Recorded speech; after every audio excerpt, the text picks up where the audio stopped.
Hello, everybody, and welcome to Beyond the Message podcast for Pathways Church. Don't turn the channel. You are in the right place. This is Tracy here with y'all this morning. And in honor of Mother's Day weekend, we are doing a mom takeover of the podcast. So thank you to Pastor Brent for letting us moms just have a little fun with this morning. So I am here with two other moms, and I'm going to let them introduce themselves this morning. Let us know how many children that you have and their ages, and then give me one word that describes the stage of motherhood that you are in right now, because we all three are kind of in different stages. So we're going to start over here with Becky. We're going to go with the elder of the group this morning. This is Pastor Brent's assistant. I am the oldest mom, maybe the wisest. I don't know.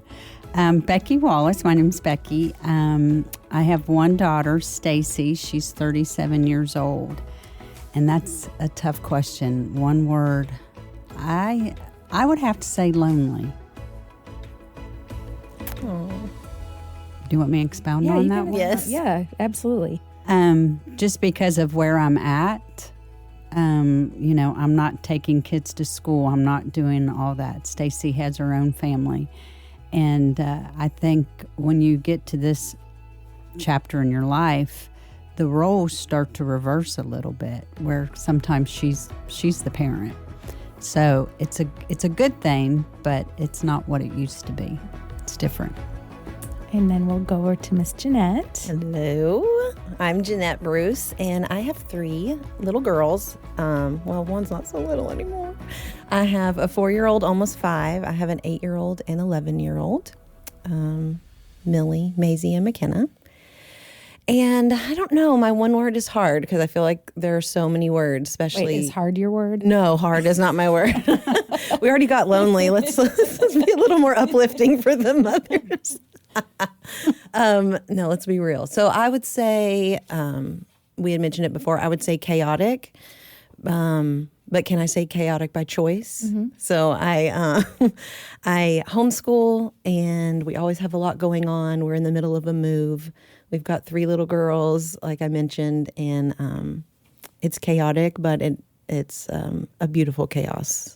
If that makes sense. Beautiful. That's perfect. There we go. That is a perfect word, because that's what we're going to be talking about this morning. Perfect. Like I said, my name is Tracy Colbert. I have 5 children. My oldest is 30, and she is married and has our one and only grandson so far, with a little girl coming in September we're super excited about. And then I have 4 teenagers at home. Well, almost not teenagers. Nicole is my oldest at home. She'll be 20 at the end of this month. Eli is 19, and then Stephen and Stephanie are bookending my other end, and they're twins, and they are 18 and graduating high school. So what I love about this morning is that we have 3 moms in here, and we're all 3 in different stages of motherhood. We've got our elementary age mom, we've got a teenager, almost empty nester mom, and we have a mom. She's in her ma stage. Which is the best.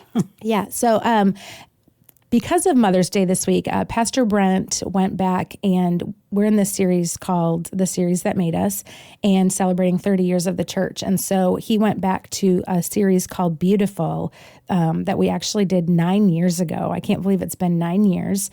And we had a special guest, Robert Tino, a local artist here from Sevier County, was on the stage painting beautiful nature scenes, beautiful masterpieces. And I love that he tied that in to the message for Mother's Day this week about how we are all God's masterpiece, found in Ephesians 2:10. We're all God's masterpiece. And he painted all unique, all one-of-a-kind canvases. Mm-hmm.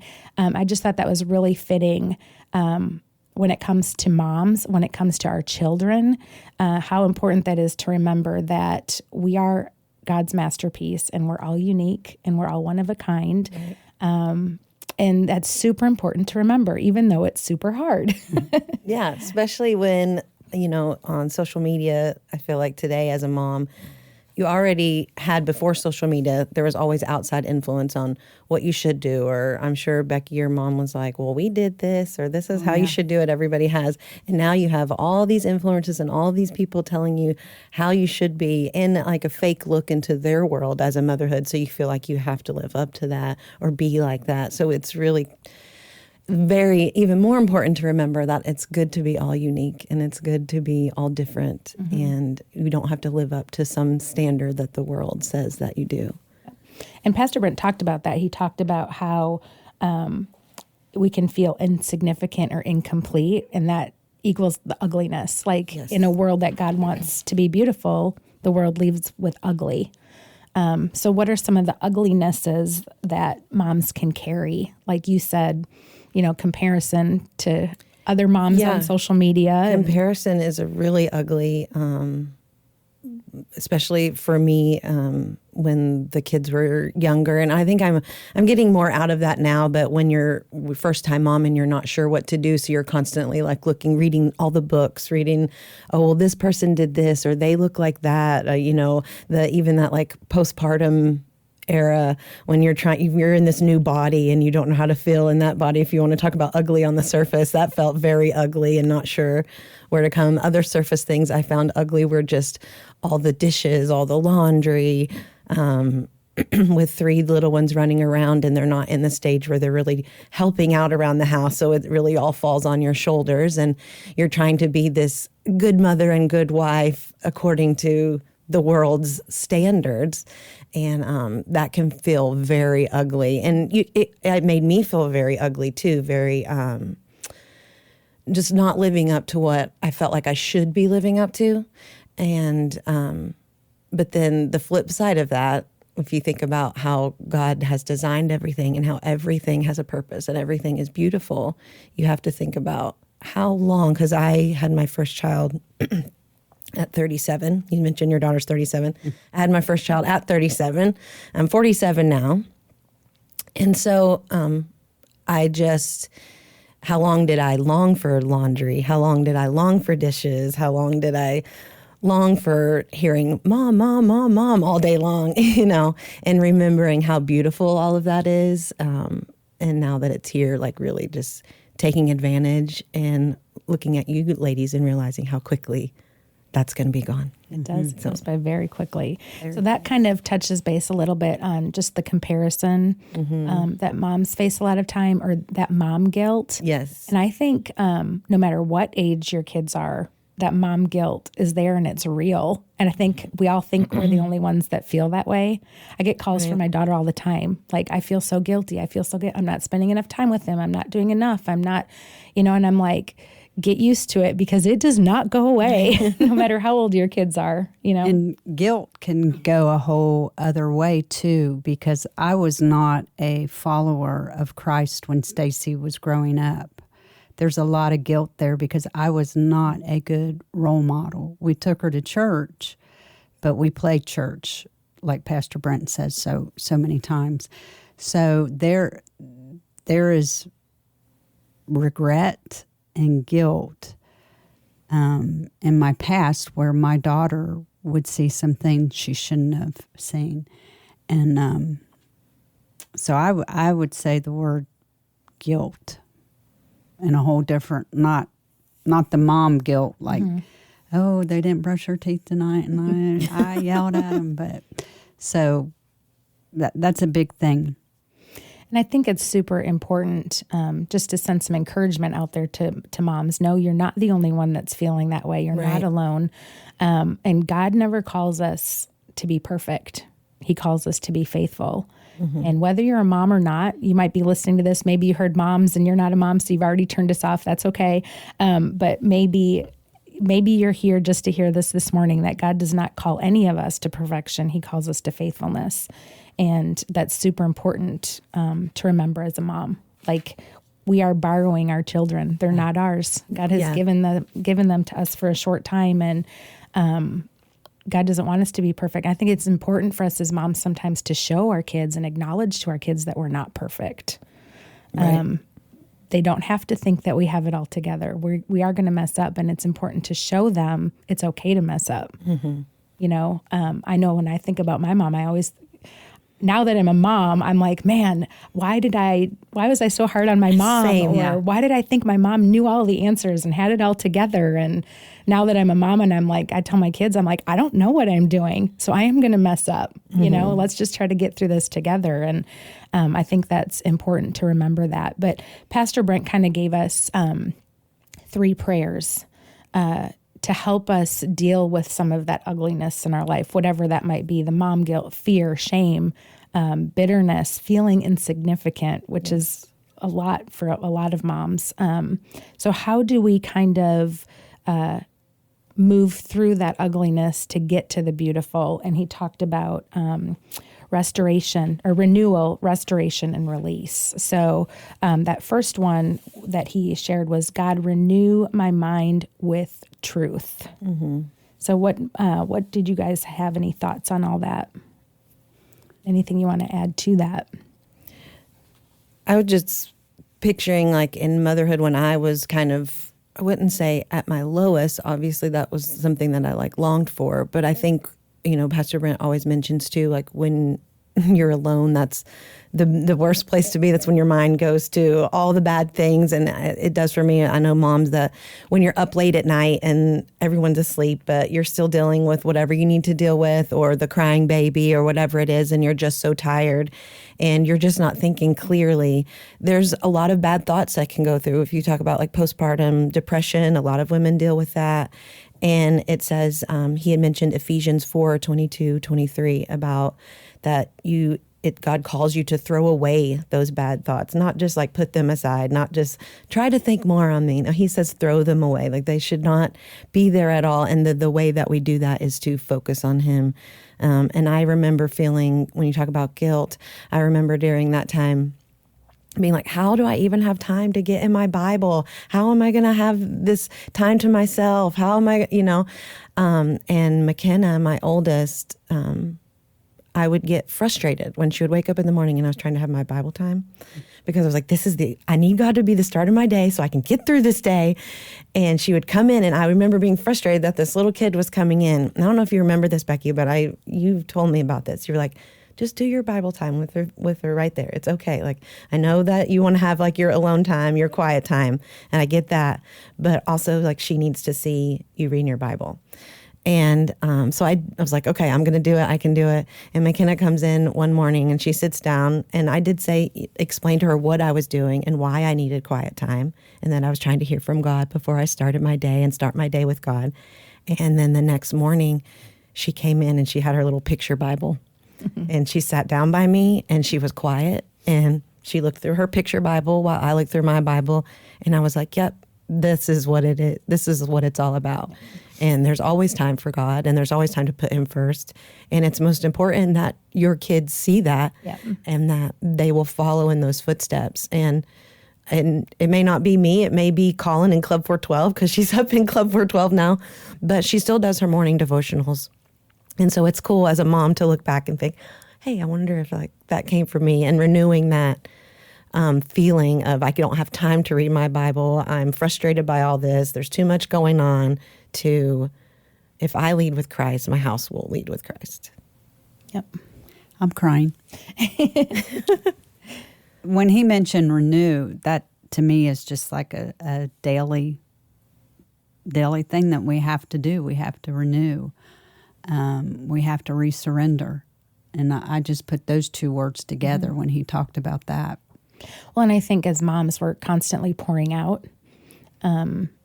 And it's important to have some place to pour from. Yeah. To make sure that that you are being transformed. And that's the verse that he used was Romans 12:2. Do not conform to the patterns of the world, but be transformed by the renewing of your mind. Yeah. And that's a constant thing, a daily thing, sometimes an hourly thing, sometimes a weekly thing. And then he talked about restoration, God restore what's been lost. And I don't know. I don't know if I thought about this in a different way just because we were talking about motherhood. But I think a lot of moms can feel like they've lost themselves, or maybe who they used to be or who they want to be. or this idea of what they thought they were going to be. And just that prayer of restore what was lost, not necessarily restore back to what you thought motherhood or adulthood was going to look like for you, but maybe restore back to what God's plan is for you and what God wants you to be as a mom or a wife or just a Christ follower. And, I think it goes back to the paint, like Robert painting and us trusting that God knows better what that masterpiece is going to look like better than what I know it's supposed to look like, and just trusting the artist. So it's not just a restore me back to myself, it's restore me back to who you are creating me to be. And that's just kind of one of the things that I thought of as far as with motherhood and really anybody, adulthood. I think you have certain ideas of what your life is going to look like. And sometimes those things get lost or buried and you stretch and reach for those, but it's really about trusting that God knows who and what you're supposed to be. Yeah, it made me think of that when you talk about restoration in paintings. So old paintings that were once vibrant and that have been sitting for a while and they've gotten covered up or things have happened to them and the colors have dulled or they've gotten dirty. And that process to restore them is not quick. It's a really long process to restoration. And so you think about like restoration is possible, but I think a lot of us just want it quick and right now. And we just have to keep trusting the person who's restoring us, restoring the painting, that it's happening and that it's just not our timeline and it will happen. The restoration is possible. Well, and you talked about earlier, you've got this chaotic motherhood season right now where you're looking at laundry and dishes and homework and like all of the joy of motherhood can be sucked out so easily by the distractions of just chores. And I think it's important to ask for restoration in finding the joy of being a mom. Looking for those wins, looking for the times that your kids overcome a challenge, finding the purpose and the strength in parenting and being a mom again is super important because we all struggle, whether you're a mom or not. We all have struggles. Dads have struggles. Teenagers have struggles, kids have struggles, and life can just get ugly really fast. And it's super important to just ask God to restore the beauty in whatever season you're in right now. And then the last prayer that he had was, God, help me release my offender. And I know, Becky, you had a story you wanted to share about that, right? Yep. Forgiveness. And there's two parts to this that really hit home. When I first gave my heart to Jesus in 2007 for real, I was doing everything right, but there was one thing, and there was a person that I needed to forgive. And I just started praying a prayer every day, soften my heart, soften my heart. Soften my heart and forgiveness go together. And I just prayed that prayer for 3 months, and I didn't know if God heard my prayer. And then I did see this person, and a peace just came over me as soon as I saw them, and I knew that God answered my prayer. But I knew that I could not be 100% in my walk with Christ if I didn't have forgiveness. And I got that. But when I was listening, release your offender, I have counseled so many women, they are their own offender. And they cannot forgive themselves. Yep. And it's so hard. And so you can pray that same prayer. Soften my heart. Let me forgive myself. So when I heard that part of the message, I thought there are so many men and women that cannot forgive themselves. But that's just like forgiving others. You have to forgive yourself, and you just have to go to Him every day and pray that prayer, whatever that might be. But that's a hard one. But you have to release your offender. I thought the same thing about like who's my offender? Like who do I need to let go of or release? And at the heart of it, it's me. Because like he said, he mentioned Colossians 3:13, and it talks about how we're to treat others. And it's mercy, kindness, humility, gentleness, patience. And I tell my kids that, and I teach my kids that, but do I treat myself that way? And if someone treated my kids the way I treat myself, or if they talked about themselves the way, I'm going to get emotional, the way I talk to myself, I would be so mad. That person would need, I would have trouble releasing that person. And then I'm like, that's me. And I think a lot of women, men too, moms especially, can do that and be harsh with themselves. Mm-hmm. He mentioned along with that verse, he mentioned Hebrews 12:1-2, that we have to run this race with endurance. Well, gosh, we're tired. The season of life as a mom, it's exhausting. And so the only place that I can find that endurance or that strength to keep going is Christ. And it is easy to kind of push that aside because you feel like I have to focus on these littles, I have to focus on this. But if I focus on Christ, I'm going to get my strength. I'm going to remember who I am. I'm going to remember that this is beautiful. And then we can go from there. So releasing the offender, I think, for a lot of people, just like you said, Becky, I agree 100%, is themselves and the way they treat themselves. Mm-hmm. Very good. So as we wrap it up this morning, this is I think when it comes to our kids and being moms, we could sit here and talk for hours. Yes. Yes. We probably need to do it more because I think sometimes we think we're alone and we try to handle all these things on our own. And just talking about them is freeing, and knowing that there's people that experience and feel the same things and are going through the same struggles right now. But what encouragement would you give the mom listening today who might feel exhausted, unseen, or insignificant? I will say that when I answered your first question on loneliness, it is because you're not the mother of little kids or teenagers who need you. But I look at my daughter and I look at her marriage and I look at her as a mother, and she's doing it right. And they do have God in the center of their family.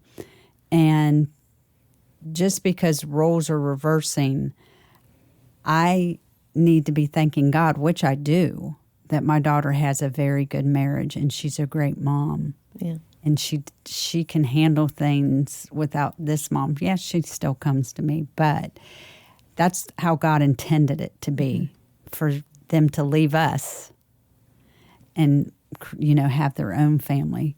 So it's all good. It's a good loneliness because she is thriving. And you get to be in a different role. You get to be the cheerleader and the coach and the encourager and do all the fun stuff. Yeah. Yeah. Being a grandma. Yep. Wow. Yep. It's the best. The best. Jeanette. I would say for me, encouragement, if you've got little still, is just releasing control, trying to release control. I said chaotic to start with, but it is such a fun chaos. My kids are hilarious. I think anybody with little kids kind of can feel that. They crack us up all the time. I can try all day long to be the artist of the picture of our life, or what I think I want our life to be. I can try to paint that picture all day long, or this is out of place, or this needs to look like this, or that needs to look like that. But at the end of the day, I'm just imitating. And I'm never going to get the true beauty of the painting unless I hand that brush over to the true artist, which is Christ. So I feel like if you can hand that brush over and just go along with the ride, laugh at all the really fun parts. Like you said, let your kids know if you're struggling, it's okay. Let someone else know if you're struggling. Talk to other moms. Like you said, you're not alone. And just release that brush to Christ. You're going to have a beautiful painting. You're going to have a beautiful life. That's great. I didn't share my word at the beginning. I totally I just missed it. I was excited to get to hear from you ladies, but as a mom of 4 teenagers, there's a lot of unknown right now. Mm-hmm. a lot of unknown as far as the future and where they're headed and what they're going to do. And there's fear there for me and for them. And so it as fun as it is to watch them try to figure that out as a mom too, it's also very difficult to have to stand by and watch them go through and figure those things. And then you question, like, did anything that I teach them sink in? You know, am I going to see any results from the years of trying to lead them to Christ? And they have to make that decision for themselves now. And that's a scary thing as a mom. But I would say my encouragement for moms is just trust that the seeds that you've planted will sow into something really beautiful. And just pray that, you know, put them in God's hands and pray that that He becomes real in their lives and that they make that decision to have Him be a part of their future. And I know, and that's a hard thing to do as a mom, you know, you spent all those years raising them and caring for them, but ultimately they belong to Him. And there is going to be that there's seasons, you know, motherhood is full of seasons, and there's some that are easier than others. But there's also some that are more enjoyable than others. And whatever season you're in, enjoy it, because you don't know what that next season is going to be or when it's going to come. So, guys, just remember, as you leave here today, you are seen by God. You have value because you're His, not because of anything that you do or don't do or things that you are successful in or unsuccessful in. Your value comes from being created by God. And just because you struggle doesn't mean you don't deserve that. So remember, you're beautiful, life is beautiful, and take that ugly out to the trash. Yes. Amen. So ladies, thanks for being here. This was a lot of fun. Hopefully Pastor Brent will let us do something like this again in the future, maybe next Mother's Day. But wherever you're at this week, just remember that. Remember you're God's masterpiece. So we'll check back with you soon. Bye. Have a good day. Bye. Bye.